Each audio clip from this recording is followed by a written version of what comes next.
Video को like करके आगे शेयर जरूर कर देना। के बावजूद बुखारी शरीफ की 2 जिल्दें अपने तलबा को मुकम्मल दौरे के तलबा को पढ़ा दिया करते थे, बल्कि रजब आने तक के आप जो है वो पूरी बुखारी शरीफ खत्म करवा दिया करते थे। और उसके बाद हालात ये थे, अल्लाह अकबर, वो निकात अहदीस के हवाले से बयान फरमाते कि किताबों के अंदर मौजूद है, मुझे उस पर कोई गुफ्तगू करने के लिए इस वक्त टाइम भी नहीं है और ना उसका मौका है। तो वो खतीब भी हैं, वो अजीम मुहद्दिस भी हैं, वो अजीम मुफस्सिर भी हैं और वो अपने वक्त के अजीम जो है वो माशाअल्लाह बेहतरीन इंसान साज इंसान भी है। हुजूर हाफिज़ मिल्लत हमारी जमात की उस शख्सियत का नाम है जिसने अच्छे इंसान पैदा किए, अच्छी इमारत भी कौम को अता की और अच्छे इंसान भी दिए। उनके बनाए हुए इंसान आज पूरी दुनिया के अंदर इंसान साजी का काम अंजाम देते हुए नजर आ रहे हैं। अगर हर मिंबर पर अल्लामा अरशदुल कादरी जैसा मुनाजिर बदअकीदों के सामने धारता नजर आता है तो ये फैजान हाफिज मिल्लत है। इसी तरीके से आप देखें हुजूर मुफक्किर इस्लाम की शक्ल में अगर यूरोप में इस्लाम और सुन्नियत का परचम लहराया जा रहा है, ये इतना अजीम इंसान किसकी निगाह का परवरदा है? उसी को हुजूर हाफिज़ मिल्लत कहा जाता है। इसी तरीके से आप देखें अल्लाह अकबर और भी हमारी जमात के बड़े बड़े उलमा दानिश्वर, अगर तदरीस की दुनिया में सदरुल उलमा खैरुल अज़किया हजरत अल्लामा मोहम्मद अहमद मिसबाही साहब का नाम अगर लिया जा सकता है तो ये किसकी निगाहों का फैज है? हुजूर हाफिज़ मिल्लत रहमतुल्लाह अलैह की जात है। बल्कि अगर दयानत के साथ ये बात कही जाए, आज पूरी दुनिया के अंदर बल्कि खास तौर पर बर्रे सगीर के हवाले से अगर काम हो रहा है तो आप इसको महसूस कर सकते हैं, या वो डायरेक्ट हाफिज मिल्लत के शागिर्द हैं या हाफिज मिल्लत के शागिर्दों के शागिर्द हैं, और अब तीसरी जनरेशन है या हाफिज मिल्लत के शागिर्द के शागिर्द के शागिर्द हैं और वो काम करते हुए नजर आ रहे हैं। इस एतबार से हम कह सकते हैं कि हुजूर हाफिज मिल्लत एक शख्सियत का नाम नहीं, एक हस्ती का नाम नहीं, एक इंसान का नाम नहीं, हाफिज मिल्लत एक अजीम अंजुमन का नाम है जिन्होंने एक इनकलाबी कारनामा अंजाम दिया है। वरना आप देखें मुबारकपुर के अंदर अशरफिया से पहले अल्लाह अकबर हिंदुस्तान में अहले सुन्नत के इदारे मौजूद थे, लेकिन जो नए अंदाज से हुजूर हाफिज मिल्लत रहमतुल्लाहि ताला अलैह ने अहले सुन्नत को मनहज अता फरमाया है, आप इसका तसव्वुर नहीं देख सकते। हुजूर हाफिज मिल्लत रहमतुल्लाहि ताला अलैह उस हस्ती का नाम है। अगर आज भी हम उनको आइडियल बना करके काम करें तो हम भी एक इनकलाबी कारनामा अंजाम दे सकते हैं। बड़ी माजरत के साथ इंसान के 2-4 मानने वाले हो जाए तो फौरी तौर पर इंसान अपना मफाद तलाश करता है और अपने जाती मफाद को ऊपर करके कौमी मफाद को वो कुर्बान करने की कोशिश करता है। ऐसे इब्नुल वक्त लोगों की वजह से न मजहब का काम हो सकता है, न मुल्क का काम हो सकता है, न मिल्लत का काम हो सकता है। इंसान शुरू में तो चलता है मिल्ली मफाद के लिए मसलक का नाम लेकर, लेकिन जब थोड़ी सी कामयाबी मिलती है तो फिर वो अपने जाती मफाद की खातिर इल्ला माशाअल्लाह सब कुछ कुर्बान कर देता है। याद रखें नाकामियों की सबसे बड़ी वजह इंसान के पास खुलूस का न होना है, इखलास का न होना है। अल्लाह अकबर, दुनिया में हमेशा काम उन्हीं लोगों से हुआ जो बेलोस काम करते रहे, जिन्होंने इखलास के साथ काम किया। इसलिए कि मफाद के लिए काम करने वाले लालचियों के साथ उनका मफाद पीछे पीछे नहीं बल्कि आगे आगे जाता है, और जो इखलास की खातिर काम करते हैं फिर वो जिधर चलते हैं खुदा की मदद आगे होती है, उनका वजूद पीछे होता है। इस तरह से वो कामयाब होते हैं। हुजूर हाफिज़ मिल्लत रहमतुल्लाहि ताला अलैह को जिस वक्त हुजूर सदरुल शरिया रहमतुल्लाहि ताला अलैह ने फरमाया, मौलाना मैं बाहर ज्यादा रहा इसलिए मेरा इलाका बद मजहबियत का शिकार हो गया है, मैं मुबारकपुर के कस्बे में आपको मुंतखब करता हूं। हाफिज मिल्लत का जवाब था, हजरत मैं मुलाजिमत नहीं करना चाहता। जिनकी सोच ऊंची होती है उनके मकासद बहुत बड़े होते हैं। और जिनके मकासद बड़े होते उनकी सोच बहुत ऊंची होती। बड़ी माजरत के साथ मैं किसी का मजाक या किसी को तंज नहीं करना चाह रहा हूं, सिर्फ अपनी नई नस्ल को अपने बड़े बुजुर्गों की फिक्र बताना चाहता हूं। आज अगर किसी को कहीं पर मुकर्रर किया जाए तो वो पूछता है कि मुझे मिलेगा कितना, और हाफिज मिल्लत को कहा जा रहा है कि आपको जाना है तो उस्ताद से कहते हैं मैंने मुलाजिमत नहीं करनी। लेकिन चूंकि उस्ताद उस्ताद होता है, सदरुल शरिया बदरुल तरीका ने सिर्फ इल्म नहीं पढ़ाया था बल्कि अमल भी पढ़ाया था। वो खुद फरमाया करते थे कि लोग सिर्फ इल्म पढ़ते हैं, हाफिज मिल्लत कहते हैं लोग इल्म पढ़ते हैं, सदरुल शरिया से हमने इल्म भी हासिल किया है और अमल भी हासिल किया है। सदरुल शरिया जानते थे हाफिज मिल्लत को, जो बालिग होने के बाद से जिसकी कभी तहज्जुद फौत ना हुई हो उसे हाफिज मिल्लत कहते हैं। हुजूर हाफिज मिल्लत को क्या हमने समझा? हमने अपने बुजुर्गों के साथ शायद बहुत जुल्म किया कि हमने अपनी शख्सियात की असलियत को साइड में रखकर हमने सिर्फ कुछ रसूमात के हवाले से उनको जानने की कोशिश की। हाफिज मिल्लत ने जब कहा हुजूर मैं मुलाजिमत और मजदूरी नहीं करना चाहता, उस्ताद ने फरमाया मुलाजिमत के लिए आपको कौन कह रहा है? मैं तो खिदमत की बात की, आपको खिदमत करना है, दीन की खिदमत के लिए जाइए। आप अंदाजा फरमाए, फिर अल्लाह का इम्तिहान देखें, अल्लाह अकबर, खुदा की आजमाइश देखें। इधर मुबारकपुर 35 रुपये के नजराने पर हाफिज मिल्लत मुबारकपुर की तरफ जा रहे हैं, और जाने से पहले एक इलाका है वहां से 100 रुपए के लिए कहा जा रहा है कि वहां 100 मिलेंगे, और दूसरे इलाके के हवाले से कहा गया वहां 500 मिलेंगे। मुबारकपुर 35 रुपये में जाना तय हो गया। वो लोग क्या देंगे नहीं देंगे छोड़िए, लेकिन 35 रुपये के हवाले से बात होती है कि 35 रुपये दिए जाएंगे, और अभी सफर मुबारकपुर शुरू नहीं होता है। एक तरफ से 100 रुपए की तनख्वाह का ऑफर है, दूसरी तरफ से 500। लेकिन जब हाफिज मिल्लत तक बात पहुंचती तो फरमाया मेरे उस्ताद ने मुझे खिदमत के लिए मुबारकपुर सौंपा है, इसलिए अब मैं अपनी बात से फिर नहीं सकता। और 35 रुपये में पहुंचे। हालत यह है कि 4-4 महीने तक के तनख्वाह नहीं होती थी, उसके बावजूद भी हाफिज मिल्लत रहमतुल्लाहि ताला अलैह मुसलसल लगे रहते थे और मुस्तकिल काम करते थे। बल्कि अल्लाह अकबर, हुजूर हाफिज मिल्लत रहमतुल्लाहि ताला अलैह का हाल ये था, छुट्टियां होती तो सबसे आखिर में जाते, सबसे पहले तशरीफ ले आते, और हाल ये था कि असर की नमाज के बाद टहलने निकलते तो भी तन्हा नहीं जाते, बल्कि शागिर्दों को साथ में लेकर जाते ताकि टहलने का वक्त भी जाया ना हो। और टहलते हुए शागिर्द सवालात करते रहते, जवाब पाते रहते, और इस तरीके से इल्मी इस्तिफादा का मामला भी चलता रहता और अपना काम भी चलता रहता। हुजूर हाफिज मिल्लत रहमतुल्लाहि ताला अलैह एक इंसानियत सार शख्सियत है, सुन्नियों में एक इनकलाबी शख्सियत है। अल्लाह अकबर, आपने इदारा कायम फरमाया और कई इदारे कायम फरमाए और बेहतरीन इंसान मिसबाहजान की शक्ल में अता फरमाया। और हुजूर हाफिज मिल्लत रहमतुल्लाहि ताला अलैह फरमाया करते थे कि अल्लाह अकबर, मसलक के हवाले से इंतशार जब उनकी कानों तक पहुंचता तो वो बेचैन हो जाते, तड़प जाते, बेकरार हो जाते।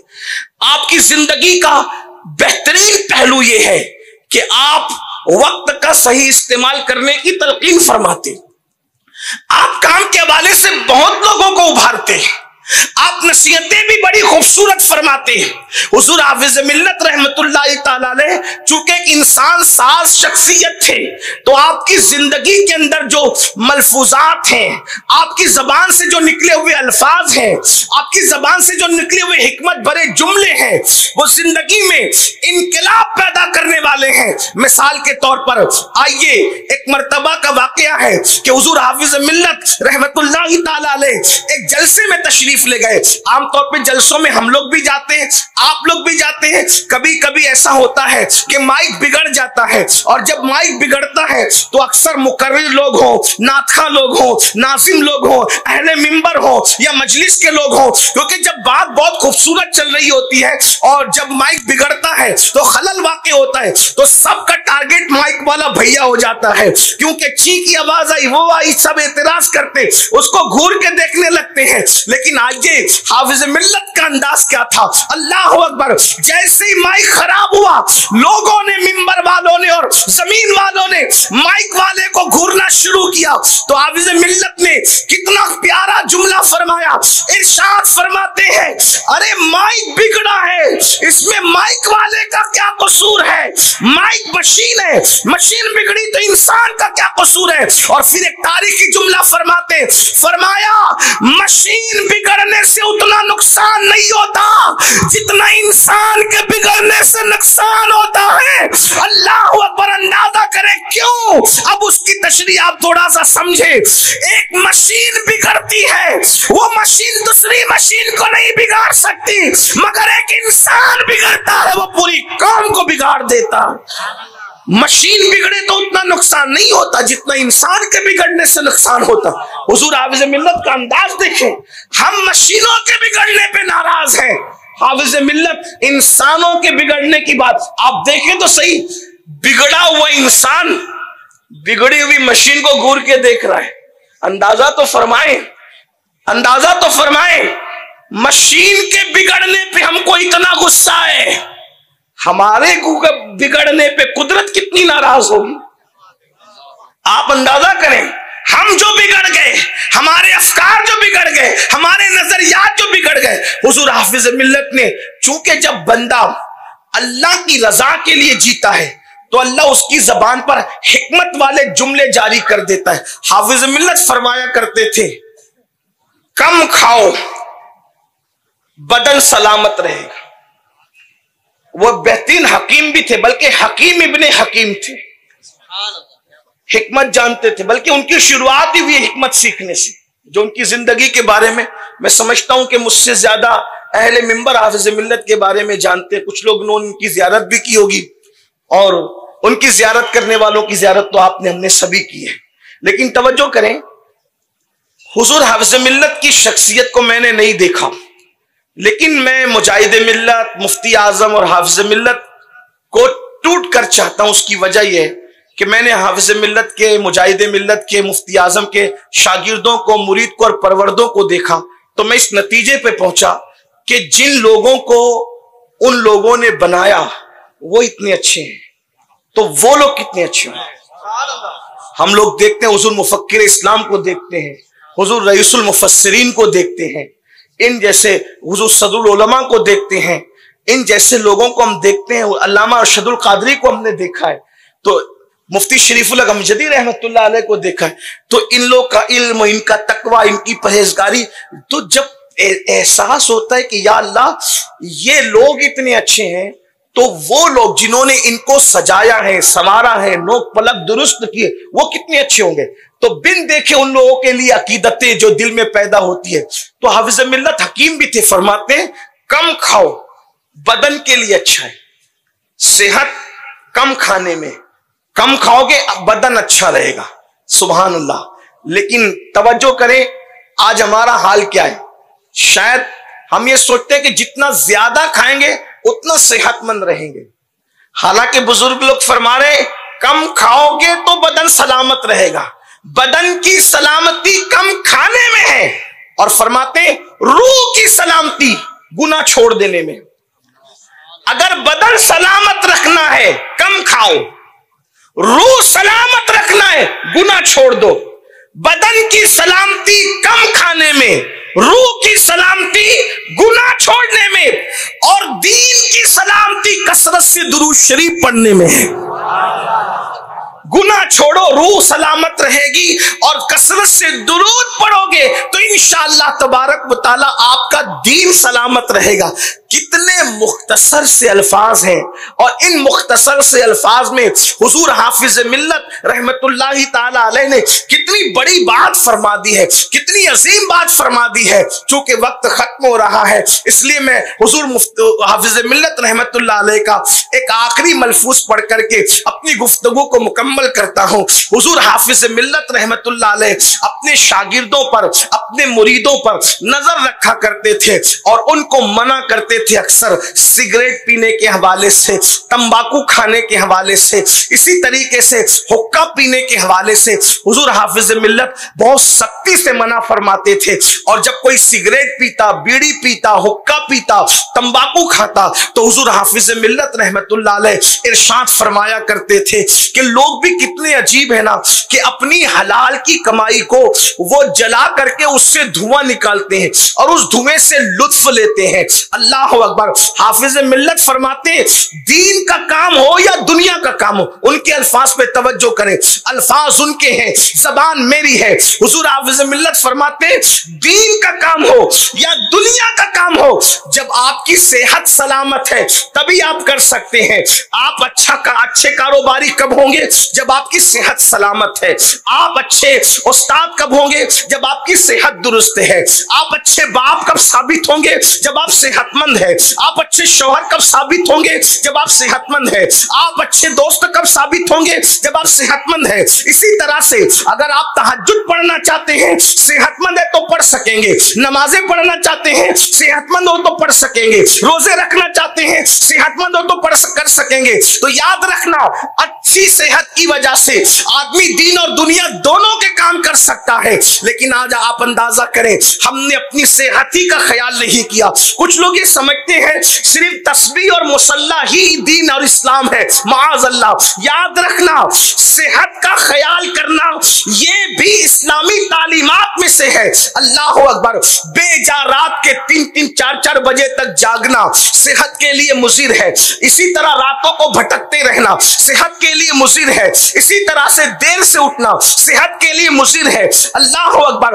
अड़गम दड़गम कोई भी ग़िज़ा जो हाथ लग जाए खा लेना, पी लेना, ये भी सेहत के लिए मुज़िर है।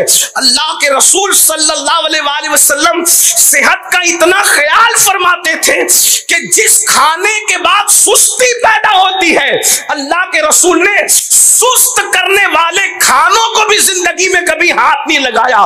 जो खाने सुस्त कर दे हुजूर ने उनको हाथ नहीं लगाया।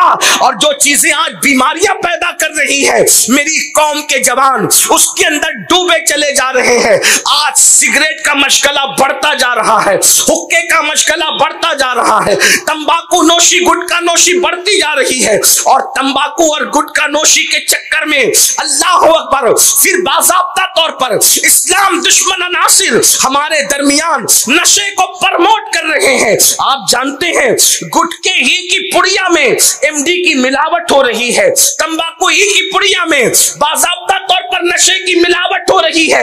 मेरे आका अलैहिस्सलातु व तस्लीम के प्यारे दीवानों, और अल्लाह अकबर, उस कौम के जवानों को मुल्क, मिल्लत और अपने जाती मसाइल से जो है वो गाफिल करने की कोशिश की जा रही है। इस वक्त तो मुनज़्ज़म साजिश है कि उठती हुई कौम की इस नई नस्ल को नशे में गिरफ्तार कर दिया जाए, जराइम में गिरफ्तार कर दिया जाए, गुनाहों में गिरफ्तार कर दिया जाए। और हालात ये है मेरी कौम के ये बेकसूर जवान, भोले भाले जवान, अल्लाह अकबर, जिनकी जवानी पे तरस आता है अल्लाह अल्लाह, गलत सोहबत की वजह से, कभी हुक्के की बुनियाद पर, कभी सिगरेट की बुनियाद पर। याद रखना, ये सिगरेट के अंदर भी नशा डाला जा रहा है, हुक्के के अंदर भी नशा डाला जा रहा है। और याद रखिए, और हमारे जवान उसमें मुब्तला हो रहे हैं। मैं आपसे पूछना चाहता हूं, मैं कोई मुफ्ती नहीं कि मैं डायरेक्ट कोई हुक्म बयान करूं। आप हुक्म तो मुफ्तियाने किराम से जाकर पूछे, लेकिन मैं अल्लाह अकबर कौम का एक अदना खादिम होने की हैसियत से, इतने हजारों की तादाद में जवान हैं जिनके सीनों में उम्मत की बेटियों के लिए दर्द अंदर है, जिनके सीनों में गरीब भीख मांगने वालों के लिए हमदर्दी है, पूछना चाहता हूं, हुक्के सिगरेट के अंदर धुएं में अपने पैसों को उड़ाने वालों, बताओ क्या जिस कौम की बेटियां सिग्नलों पर बुर्का पहन करके भीख मांग रही हो, उस कौम के मालदारों को, उस कौम के जवानों को किसने इजाजत दी कि वो हुक्के में और सिगरेट में, तंबाकू और गुटखा नोशी में और नशे में अपनी दौलत को जला करके राख कर दे? आपसे मैं पूछना चाहता हूं, क्या मैदान महशर में इस बारे में नहीं पूछा जाएगा?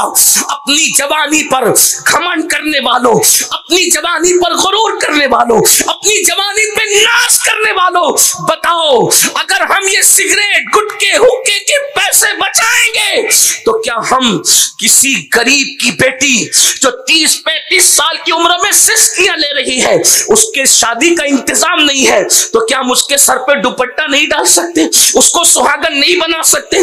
किसी कैंसर के मरीज को, किसी टीबी के मरीज को, किसी जिसको डॉक्टर ने बड़ी बीमारी के हवाले से जो है वो डिक्लेयर कर दिया है कि हम उसका इलाज नहीं कर सकते? बताओ, अल्लाह अकबर। आज मेरी कौम के जवान सिगरेट के नाम पर, गुटके के नाम पे, हुक्के के नाम पे बाज़ाब्ता नशे में ढकेले जा रहे हैं, उसमें मिलाकर के नशा दिया जा रहा है। सरपरस्तों को भी एहसास होना चाहिए और ये भी याद रखो, अगर तुम ये समझते हो कि नशे से क्या होगा, नशे की खराबियां तो हर इंसान पर वाज़ेह है, फेफड़े सड़ रहे हैं उससे, कैंसर का मर्ज हो रहा है, आदमी नामर्द हो रहा है, बीवी के काबिल नहीं रह जाता, बच्चों की तरबियत के काबिल नहीं रह जाता, सबसे बड़ी बात ये वो अपने माशरे पे बोझ बन जाता है।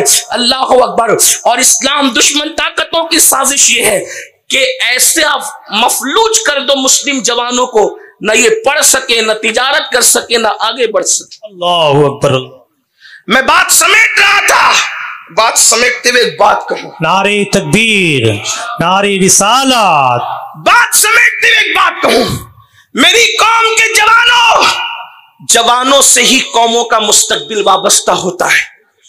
जब किसी कौम का जवान कौम की फिक्र लेकर बैठता है तो वो कौम की तारीख का मुकद्दर बदलने का अजीम कारनामा अंजाम देता है।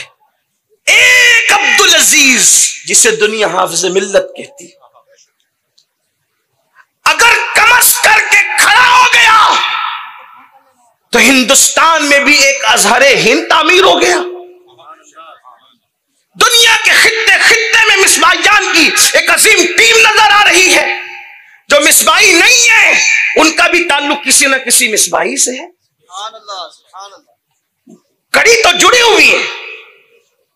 और ये सारा एहसान दुनिया सुन्नियत पर हुजूर सदरुल शरिया बदरुल तरीका अल्लामा अमजदरी रहमतुल्लाह अलैह का है कि उन्होंने अपने शागिर्दों में से 2 हीरे ऐसे अता फरमाए, हिंद में हाफिज मिल्लत है और पाक में अल्लामा सरदार अहमद मुहद्दिस आजम पाकिस्तान है। वहां मुहद्दिस आजम पाकिस्तान के शागिर्दों का गलगला है, हिंद में हुजूर हाफिज मिल्लत रहमतुल्लाह तआला अलैह के शागिर्दों का गलगला है। और वो दोनों जाके मिलते हैं सदरुल शरिया बदरुल तरीका पर, और वहां अगर किसी के इल्म की खैरात है सदरुल शरिया के पास तो उसको फख्रे ज़मीर व ज़मन, सरमाया अहले सुनन, आयातुम मिन आयातुल्लाह, इमाम अहले सुन्नत, इमाम इश्क मोहब्बत, सैयदी आला हजरत इमाम अहमद रजा खान मुहद्दिस बरेलवी के नाम से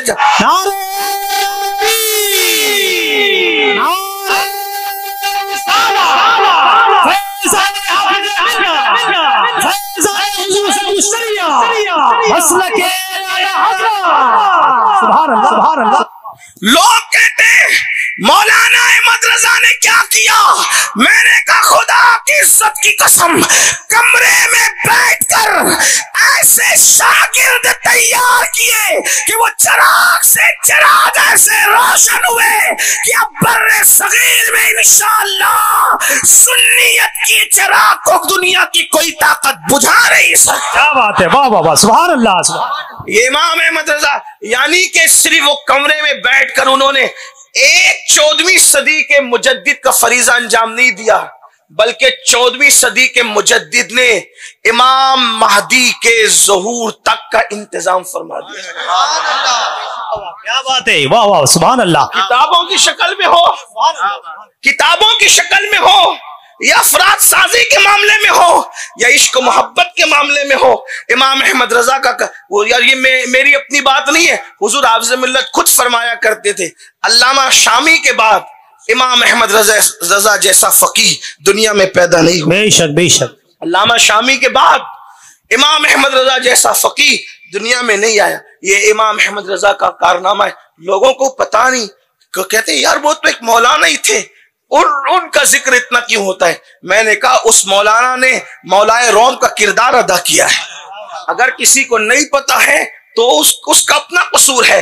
लेकिन ये इमाम अहले सुन्नत इमाम अहमद रजा खान मुहद्दिस बरेली की मेहनत है। तो अर्ज ये कर रहा था, एक जवान उठे, एक जवान, और अपनी जात की परवाह किए बगैर, हालात की परवाह किए बगैर, तो वो कैसा इनकलाबी कारनामा अंजाम देता है। हमारे अंदर भी बेशुमार ऐसे बासलाहियत लोग मौजूद हैं जिनकी जिंदगियां जाय हो रही है, कोई नशे में। अच्छा एक बात आपको बताऊं, हर बंदा नशे में उम्र जाय कर रहा है। मैं सिर्फ सबक सुनाने के लिए इन उलमा की मौजूदगी में बात कर रहा हूं। दीनदार है या दुनियादार, सब नशे में उम्र जाय कर रहे हैं। किसी को एमडी का नशा है वो तो जाय हो ही रहा है, किसी को शराब का है वो तो जाय हो ही रहा है, किसी को गांजा चरस का नशा है वो तो जाय हो रहा है, मालदारों को दौलत का नशा है वो भी जाय हो रहे हैं, अहले इल्म को इल्म का नशा है वो भी जाय हो रहे हैं, अहले खानका को ज़ुहद का नशा है वो भी जाय हो रहे हैं, अहले नसब को नसब का नशा है वो भी जाय हो रहे हैं। यानी नशे ने कहीं ना कहीं अपना असर दिखाया। और एक बात ये भी याद रखना, शराब और जुए के नशे वाले को वहां से निकालना आसान है, लेकिन जिन्हें ज़ुहद के नशे ने मगरूर कर दिया उनको उससे निकालना बड़ा मुश्किल। वजह उसकी ये है कि गुनाह का नशा हर वक्त एहसास रखता है कि मैं मुजरिम हूं, और ज़ुहद जिसको मगरूर कर दे ये वो नशा है कि उससे फिर निकालना किसी के बस में है ही नहीं, बस ये कि अल्लाह जिसे चाहे। तो कहीं ना कहीं हम सब नशे में हैं। कौम तो है गुनाह के नशे में, और हम भी कहीं ना कहीं ज़ुहद के गुरूर के नशे, नसब के नशे में, दौलत के नशे में, इल्म के घमंड के नशे में। सबको नशे से निकलना है, इसलिए कि इस्लाम में कोई नशा जायज नहीं है, सारे नशे ममनू कर दिए गए हैं सिवाय एक नशे के। इल्म का नशा भी गुरूर के हवाले से मना है, नसब का नशा भी मना है, दौलत का नशा भी मना है, और शराब और जुए का नशा भी मना है, गुनाह का नशा भी मना है, हुस्न का नशा भी मना है, काम और मेहनत के घमंड का नशा भी मना है। सब नशा ममनू है, बस एक नशे की इजाजत है, और उस नशे को नशा इश्क़े रसूल कहते हैं। जब वो हो जाता है तो फिर कोई सिद्दीक़ अकबर बनता है, कोई फारूक आज़म बनता है। हबशी को मिले तो हबशी काबे की छत पे नजर आता है, और यमनी को मिले तो रसूलुल्लाह उससे दुआ करवाते हुए नजर आता है। सुभान अल्लाह, सुभान अल्लाह। नारे तकबीर, नारे रिसालत, फैज़ाने फैज़ाने औलिया। हर नशा गिराता है, ये नशा उठाता है। हर नशा बेहोश करता है, ये नशा होश में लाता है। हर नशा जलील करता है, ये नशा ऐसी इज्जत अता करता है। इश्क मोहब्बत का इमाम कहता है, नकीरैन करते हैं ताज़ीम मेरी, फिदा हो के तुझ पे ये इज्जत मिली है। नारे तकबीर, कब्र में नारे सोना मिला, जान की एक्सीर है उल्फत रसूलुल्लाह की, जान है इश्क़ मुस्तफा, रोज फजू करे खुदा, जिसको हो दर्द का मजा नाज़े दवा उठाए क्यों। अल्लाह अकबर। तो अर्ज ये कर रहा था, मेरी कौम के जवानों, हमें नशे में मुब्तला किया जा रहा है। सब अलर्ट रहे, सब होशियार रहे, कहीं ऐसा ना हो कि हमारी नजर सिर्फ एमडी और पुड़िया और गांजा चरस वालों तक महदूद रहे। हम भी अपनी खबर लें, निगाह मताए दीनो दानिश लुट गई अल्लाह वालों की। इकबाल ने इस नशे को सामने रखते बहुत रोना रोया। इकबाल कहते हैं, मताए दीनो दानिश लुट गई अल्लाह वालों की ये किस काफिर अदा का गमज़े खूरेज है साकी। मगर मायूस नहीं है, कहते नहीं मायूस इकबाल अपनी किश्ते वीरा से, जरा नम हो तो ये मट्टी बड़ी जरखेज है साकी। इश्क के नशे की तरफ आओ, हर नशा झूठा है, नुकसान पहुंचाने वाला है। तो अर्ज ये कर रहा था, जब कोई जवान उठता है, जब कोई जवान आगे बढ़ता है, जब कोई जवान कौम और मिल्लत के लिए निकलता है, वो एक ही जवान पूरी कौम में इनकलाब का सबब बनता है, इनकलाबी बनता है। लेकिन दुनिया नशे में और गुनाहों में और जराइम में मुब्तला रखकर मेरी कौम को मसाइल का इदराक होने नहीं देना चाहती, अपने जवानों को मसाइल के हवाले से वाकिफतार होने नहीं देना चाहते। कहीं पर कहीं है, कहीं पर कुछ है, कहीं पर कुछ है, कहीं पर कुछ है। तो निकलो और अपनी सेहत का ख्याल करो, अपने वक्त का सही इस्तेमाल करो। निकलो तंबाकू नोशी से, निकलो सिगरेट नोशी से, निकलो हराम कामों से। अगर हम अपनी दौलत का सही इस्तेमाल करें, भिवंडी वालों, जो बात मैं समेटते हुए कह रहा था, थोड़ा दिल का दर्द है, उसको सुन। अपनी दौलत को हम कहां कहां खर्च करें। शादी होती है तो शादी में पहले रत जगह होता था, रत जगह। मैं समझता हूं भिवंडी और मालेगांव जो है बहुत अलग नहीं है। भिवंडी मालेगांव चोली दामन की तरह है। आपकी बस्ती हमारी बस्ती एक जैसी है, आपका कल्चर हमारा कल्चर एक जैसा है। आपके यहां के 60% रहने वाले, हमारे यहां के 60% रहने वाले एक ही रियासत के। लिबास, खाना पीना, सब चीजें बहुत सिमिलर है आपकी हमारी। बल्कि गुफ्तगू भी आप लोग घरों में जैसे करते हैं, हमारे यहां की अक्सरियत भी घरों में गुफ्तगू वैसी करती है। यही से मुके तुम लोग की तहजीब का इल्म है, समझे। मैं जाना तो तुम लोग की तहजीब के, मुके पता है सब। हाँ, तो उस वजह से अब जो बदले ना, आप में हमें फर्क इतना है कि आप मुंबई के करीब है, तो आपके यहां जराइम हमसे पहले पहुंच जाते हैं, और आपके 10-12 साल के बाद फिर हमारे यहां वही चीजें रिपीट होती है जो आप पहले कर चुके होते। आपकी सनत का, आपकी तिजारत का तकरीबन वही मामला वहां भी है।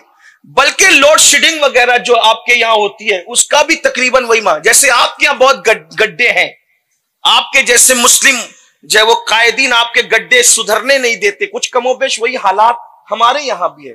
जैसे गड्ढे आपके हैं, कभी कभी तो ऐसा होता है कि जब आंख बंद होती है तो सफर जारी रहता है, अचानक जब गड्ढे आते हैं तो ख्याल आता है या तो भिवंडी आया होगा या तो मालेगांव आया होगा। यानी ऐसे हालात हैं। तो बहुत कुछ चीजें हैं। तवज्जो में मेरी बात हंस के मत उड़ा दीजिएगा, मैं कहीं और ले जाना। तो मैं जानता हूं आपकी हमारे यहां की तहजीब बहुत मिलती जुलती है। तो रत जगह हमारे यहां शादियों में होते थे, और जो रत जगह शादियों में होते थे तो उसमें अक्सर मिलाद पड़ी जाती थी, नातें होती थी, मनकबतें होती थी, उलमा के बयानात होती, ये रत जगह थे। बाद में रत जगहों का मिजाज बदला और फिर उस नात की जगह गाने आए, और अब गानों की जगह फिर डीजे और क्या क्या, और अब रत जगहों के अंदर बाज़ाब्ता तौर पर बियर पिलाई जा रही है, नशे बांटे जा रहे हैं। हंसने की बात नहीं है, इतना याद रखना, जिस खुशी में रसूलुल्लाह का दिल दुखाया जाए, तवज्जो करना, जिस खुशी में जिस रसूल ने पूरी कायनात के दिल का ख्याल करने का हुक्म दिया, जिसने काफिरों का दिल दुखाने से भी मना फरमाया, जिसने भिखारियों का दिल दुखाने से भी मना फरमाया, जिसने पिस्सू और खटमलों को भी गालियां देने से मना फरमाया, जब तुम अपने बेटे की रत जगह की महफिल में शराब बांटकर मकीने गुंबदे खजरा का दिल दुखाओगे तो वो शादी या खाना आबादी कैसे होगी। आपको पता है हमारे यहां की बूढ़ी औरतें अगर रफ जगह में कोई झूठे मुंह आ जाता, झूठे मुंह से मुराद कि वो नींद से उठ के मुंह धोए बगैर आता, तो बूढ़ी औरतें बोलती इसको बाहर भगाओ यहां से। वो कहां तक सही करती थी गलत करती थी मैं ये नहीं कह रहा हूं, लेकिन उन लोगों की सोच क्या थी, ये मुंह धोए बगैर आया है रफ जगह में बारात में, ये नहुसत लाएगा, इसको भगाओ यहां से। आपसे पूछता हूं, जो मुंह धोए बगैर आता था उसको बारात से और जगहों से वापस कर दिया जाता था, क्यों किया जाता था, कैसे किया जाता था, जायज है नहीं जायज है ये नहीं कह रहा हूं, लेकिन उनकी फिक्र देखो। वजह ये थी कि ये मुंह झूठे चलाया, मुंह धोए बगैर आया, आंख ना खराब लेकर के आया, तो हमारी खुशी में इसकी नहुसत ना शामिल हो जाए।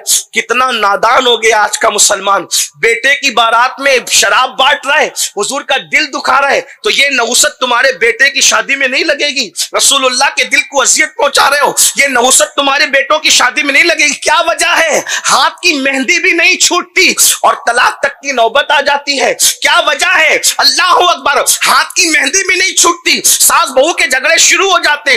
पहले तो ऐसा ना था। वजह यह है, शादियों के मौके पर जाने मसरत का दिल दुखा रहे हो, शादियों के मौके पर अल्लाह के रसूल के दिल को अजियत पहुंचा रहे हो। और सुन लो, अल्लाह का ऐलान है, इन्नल्लज़ीना यूज़ून अल्लाह व रसूला लानहुमुल्लाहु फिद दुनिया वल आखिरा, कि जो अल्लाह उसके रसूल को अजियत पहुंचाते हैं, दुनिया में भी अल्लाह की लानत है और आखिरत में भी उन पर अल्लाह की लानत है। जिस पर खुदा लानत करे, जिस बारात पर खुदा लानत करे, जिस महफिल पर खुदा लानत करे, जिस घर पे खुदा लानत करे, जिस घर वालों पे खुदा लानत करे, उस घर में खुशियां कैसे खेल सकती है, उस घर में राहतें कैसे आ सकती है, उस घर में बरकतें कैसे आ सकती है। याद रखो मुसलमानों, खुशी का मौका हो या गम का मौका, अल्लाह के नबी का दिल न दुखाओ, अपने पैसों को दांव पर न लगाओ, अपनी दौलत को दांव पर न लगाओ। दौलत कमा ली है तो जहां चाहोगे खर्च करोगे, दौलत कमा ली है तो जहां चाहोगे उड़ा दोगे। सुन लो, एक मोमिन और काफिर का फर्क यही है कि काफिर दौलत को अपने बाजू की कमाई समझता है और मोमिन दौलत को अल्लाह का फजल समझता है। और एक बात याद रखना, अगर मोमिन हो तो ना जान अपनी है ना माल अपना है, हम तो बेच चुके हैं। कुरान कहता है, इन्नल्लाह अश्तरा मिनल मुमिनीना अनफुसहुम व अमवालहुम बिअन्न लहुमुल जन्नह, कि अल्लाह ने मोमिनों से जान और माल का सौदा कर लिया है जन्नत के बदले।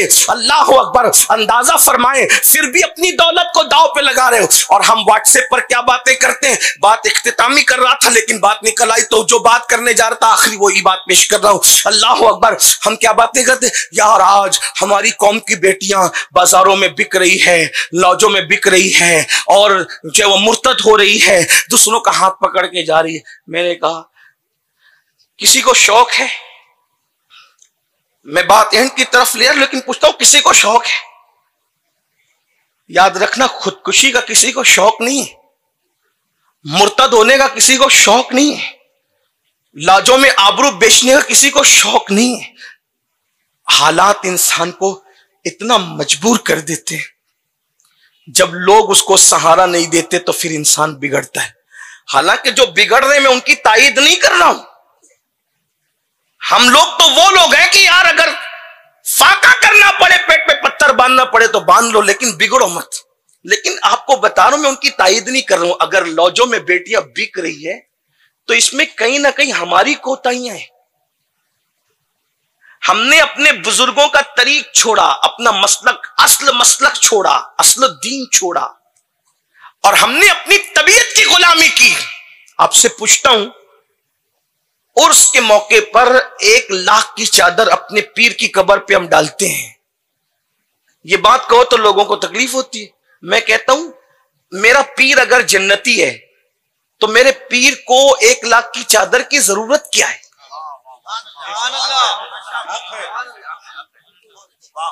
500 रुपए की चादर में अपने पीर के मजार पे डाल दूं और बकिया जो पैसे बचते हैं 99,500, वो पैसे अपने ही मुर्शिद के इसाले सवाब के लिए किसी गरीब की शादी पर खर्च न कर दूं।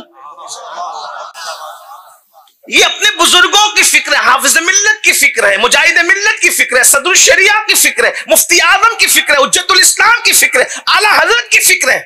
फिक्री और मजहबी अय्याशी से निकलो और तरजीहात पर तवज्जो दो। और फिर सोचो, जब मेरा पीर जन्नती है तो उसको कब्र पर पड़ी चादर से क्या फायदा?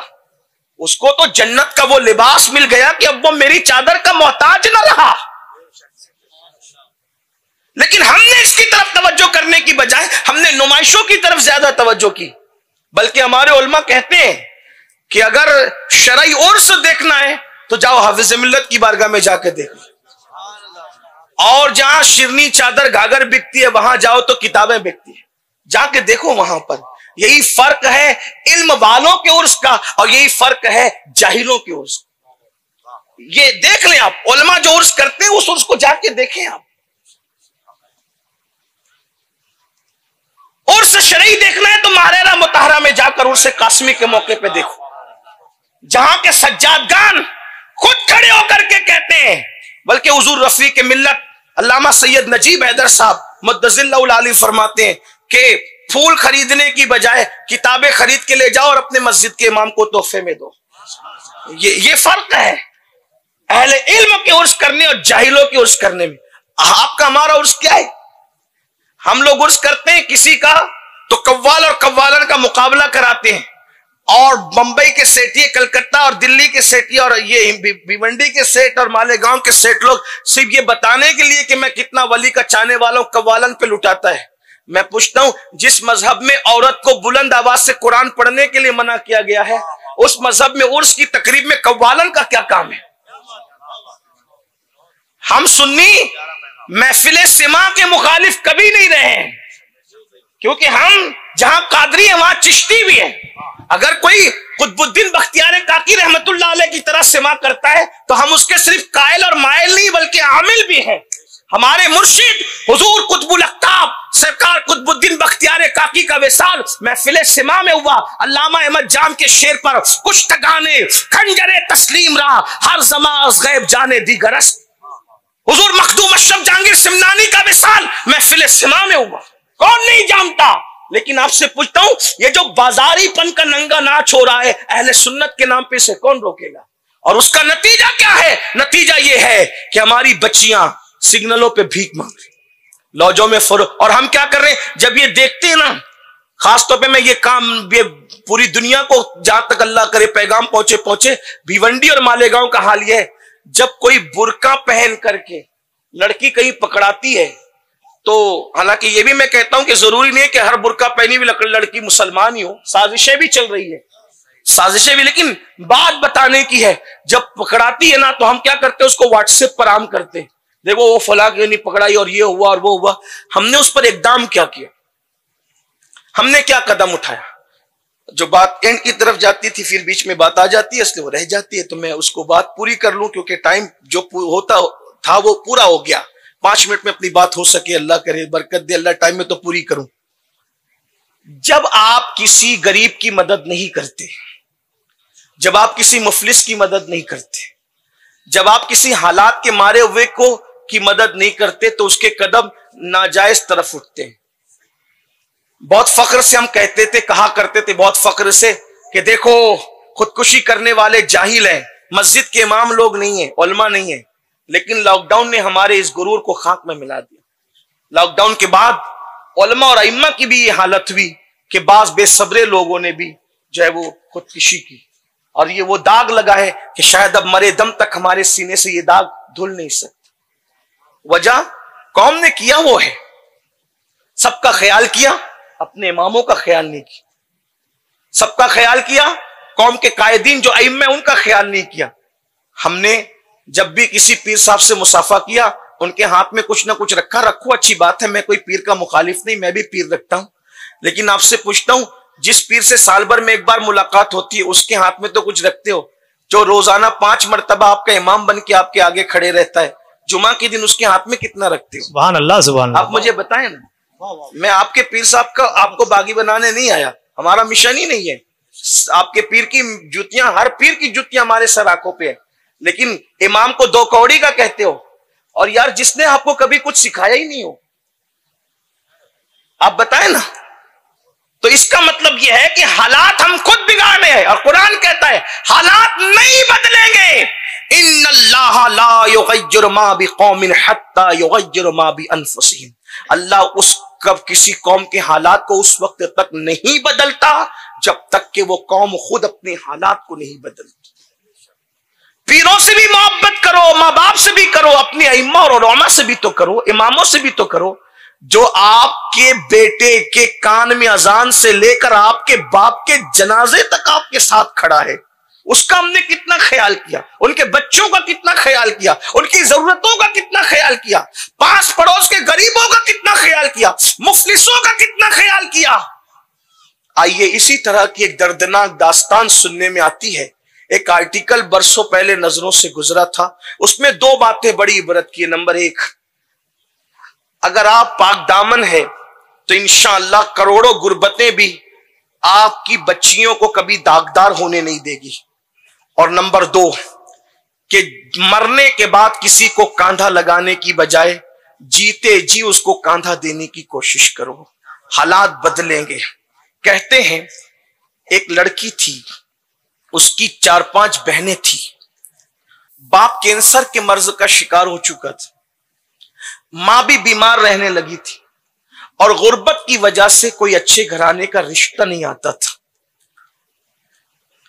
बड़ी बेटी ने बहुत गौर किया कि हम खूबसूरत और हसीन और जमील होने के बाद भी हमारे घरों को अच्छे रिश्ते नहीं आते, क्योंकि लोग तो अब दौलत के सौदाई है, लोग पुजारी है जहेज और नफ्स और माल और दौलत के। फिर क्या था, उसने सोचा कि बाप की इलाज के लिए चंदा करते हैं, कोई चंदा नहीं देता, कोई पैसा नहीं देता, कोई मदद नहीं करता, कोई इमदाद नहीं करता। उसके जहन में एक शैतानी वसवसा आया कि जब हमारी मदद ना रिश्तेदार कर रहे हैं ना मोहल्ले वाले कर रहे हैं, तो क्यों ना एक काम करूं कि हमारे शहर में जो बाजारे हुस्न लगता है, मैं खूबसूरत हूं, चल के अपना जिस्म बेच दूं, अपनी आबरू बेच दूं और अपनी आबरू का सौदा कर लूं। बाप का इलाज भी होगा, छोटी बहनों की शादी भी हो जाएगी, फिर जो मेरा होना है वो तो होता रहेगा। कितनी दर्दनाक सूरत हाल है। जब भी कभी एमडी का नशा करने को नफ्स चाहे तो इस बात पे गौर कर लेना। जब कभी मुंह में सिगरेट रखने को दिल चाहे तो इस बात पे गौर कर लेना। अलग अलग फ्लेवर के हुक्के पीने वालों और पूरी पूरी रात हुक्के पीने वालों, और बास तो इतने जालिम हो गए, बुजुर्गों का हवाला दे के कहते हैं कि फलां बुजुर्ग पिया करते थे इसलिए हम पीते हैं। जालिम, जरा सोच तो सही, जिन बुजुर्गों के तुम हवाले दे करके कौम को नशे की तरफ लेकर के जा रहे हो, वो बुजुर्ग लोग 22-22 घंटा जागते थे। आपको बुजुर्गों की वो चीजें याद आती है जिससे आपको अय्याशी का मौका मिले, हालांकि वो लोग तो अय्याशी की नियत से नहीं करते थे, उनकी मजबूरियां थी, उनकी बीमारियां थी। जाके देखो, उनकी जिंदगी में झांक के देखो। और फिर जो हुक्का तुम पी रहे हो उसका तस्वुर आज से 50 साल पहले नहीं था। इसलिए खुदा के लिए रहम करो अपने आप पर। किसी बुजुर्गों की धौंस जमा करके जो है आप कौम को नशे की तरफ मत ले जाइए,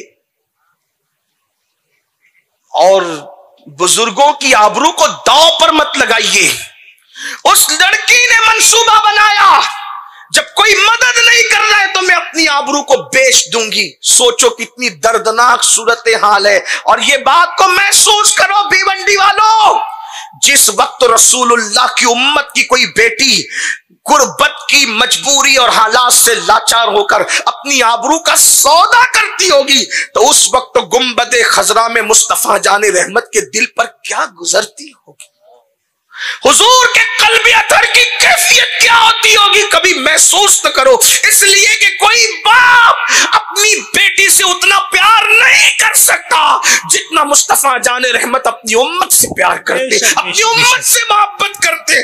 लोगों को उठाने की कोशिश करो, लोगों की मदद करने की कोशिश करो, लोगों के काम कमाने की कोशिश करो। कब तक नशे में लानत में गिरफ्तार रहोगे?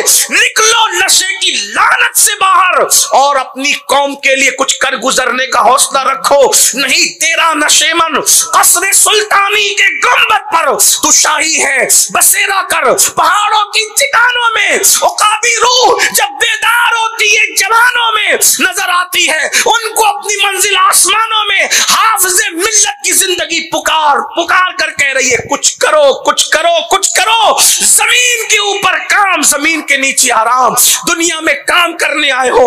वो नौजवान लड़की खामोशी के साथ बुर्का ओढ़ती है, सर पे चादर डालती है। शाम के वक्त जब सूरज गुरूब हो रहा था, खामोशी से दबे पांव अपने घर से निकलती है और बाजार हुस्न में जाकर के बैठ जाती है। खुदा का करना, उसके पास तो मेकअप के लिए भी कुछ नहीं था। जिसके घर में खाने के लिए ना हो, उसके घर में मेकअप के लिए, एक सिंगार के लिए क्या हो सकता था? लेकिन थी इतनी खूबसूरत कि पूरे बाजार हुस्न में उससे ज्यादा हसीन और जमील कोई नहीं था। मगर खुदा की शान, जो भी मालदार से मालदार आता उसके करीब पहुंचता, अचानक नजरें झुक जाती, गर्दन झुक जाती, आगे बढ़ जाता। जब कोई आता, उतरता सवारी से, इसके दिल की धड़कनें तेज होती, ये ले जाएगा, ये ले जाएगा। लेकिन जो आता आगे बढ़ता, कोई उसको देखता भी नहीं, कोई उसकी तरफ नजर भी नहीं उठाता। जैसे आता ऐसा लगता जैसे कोई इसकी गर्दन मोड़ देता हो, जिसकी आंखें झुका देता हो। हर बंदा आता रहा, जाता रहा, यहां तक के शाम के वक्त सजने वाली हुस्न की मंडी निस्फ शब आने आने तक और रात की जुल्फें कमर तक ढलकने से पहले पहले वो पूरी मंडी हुस्न की खाली हो गई। आने वाले गाहक भी आए, ले जाने वालों को लेकर भी गए। ये लड़की वहां बैठी रही। उधर आधी रात को घर में कोहराम मचाए। बूढ़ा बाप और बीमार माँ अपनी बच्चियों से पूछते तेरी बहन कहाँ है, तेरी बहन कहाँ है? इसलिए कि गरीबों के पास शराफत और खुददारी ही तो होती है। इन दो चीजों के अलावा और होता क्या है? अगर शराफत और खुददारी भी खत्म हो जाए तो गरीबों के पास बच क्या जाता है? सिवाय भिखारी बनने के, सिवाय फकीर बनने के, सिवाय हाथ फैलाने के, सिवाय बेगैरती के। अल्लाह अकबर। गुर्बत में शराफत और गैरत अगर सलामत है तो करोड़पति बंदा भी उसके सामने कोई हैसियत नहीं रखता। अगर किसी की गुर्बत में गैरत और शराफत सलामत हो तो बाप रो रहा है, माँ रो रही है, बहनें रो रही है, कहां गई, कहां गई, कहां गई। आधी रात तक के बाजारे हुस्न में बैठने वाली वो लड़की ने देखा सब चले गए, कोई इसको तका तक नहीं, देखा तक नहीं। सोचा हालात की मारी सताई हूं बजाहिर अपनी नाकामी पर, मगर हकीकत में अपनी कामयाबी पर फूट फूट के रोई। हाय आज मैं नाकाम लौट रही हूं, मगर हकीकत में वो कामयाब थी। घर आई, कुछ न बना। अल्लाह अकबर। दरवाजे पे दस्तक दी, बाप ने कलेजा पकड़ा, माँ ने जो है वो आंचल संभाला। बहन उठी, दरवाजा खोला, जैसे अंदर आई बाप ने भर्राई हुई आवाज में बेटी से पूछा कहां गई थी तू? तो माँ बाप से लिपट करके कहने लगी पहले माफ कर दो फिर बताऊंगी कहां गई थी। बाप ने कहा बता कहां गई थी। अल्लाह अकबर। तो बेटी ने कहा बाबा तुम बीमार हो, ना मोहल्ले वाले मदद करते हैं, ना रिश्तेदार मदद करते हैं। अब मैं तुम्हें मजीद सिसकता बिलकता मरता नहीं देख सकती, तो तुम्हारे इलाज के लिए, अम्मी के इलाज के लिए और बहनों की शादी के इंतजाम के लिए अपना जिस्म बेचने गई थी, अपने जिस्म का सौदा करने गई थी। बाप ने कलेजा पकड़ के कहा क्या कहा तूने? मगर बाबा अल्लाह की कसम खा के कहती हूं जब मैं शाम से लेकर रात तक बैठी, जो आता उसकी नजरें झुकती, गर्दन झुकती, वो निकल करके चला जाता। बाबा किसी ने मुझे हाथ नहीं लगाया।